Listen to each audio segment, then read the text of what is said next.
تمہاری روح کے لیے اس سے کامل مرض نہیں کہ تم اپنے آپ کو کامل سمجھنے لگو۔ اللہ کے لیے خدمت کر، خلقت سے تجھے کچھ حاصل نہیں ہوگا۔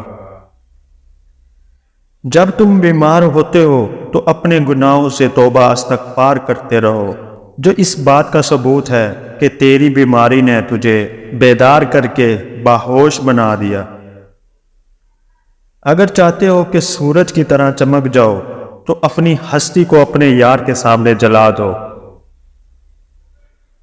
کریم لوگوں کے متعلق ان کو بدگمانی ہوتی ہے جن کے اپنے فعل شیطان اور درندوں جیسے ہوتے ہیں۔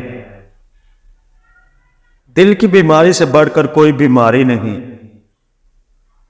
انسان کو بلندی پر لے جانا بہت مشکل ہے اور گرا دینا آسان ہے۔ بہترین کلام وہ ہے جو مختصر ہو۔ محبت مرض سے صحت بخشی ہے اور قہر رحمت میں بدل جاتا ہے۔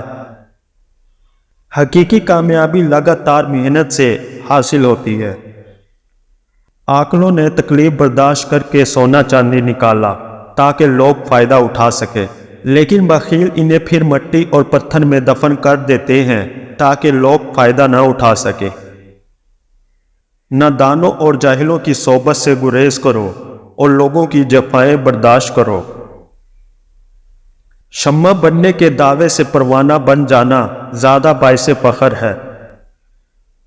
شہوت کے سانپ کو شروع میں ہی مار ڈالو ورنہ یہ سانپ ایک دن اژدہا بن جائے گا۔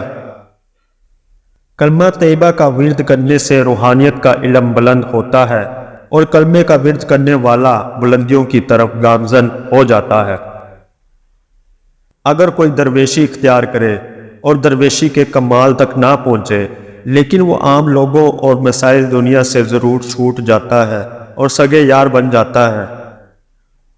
بغیر بھوک کے کھانا کھا لینا درویش کے لیے گناہ عظیم ہے۔ وسوسے کی روئی کان سے نکال تاکہ تیرے کانوں میں آسمانی آوازیں آنے لگیں۔ 3 قسم کے لوگ تمہیں کبھی کامیاب نہیں ہونے دیں گے، ان سے بچو۔ نمبر 1 پست خیال، نمبر 2 آوارہ مزاج، نمبر 3 فحش خیال۔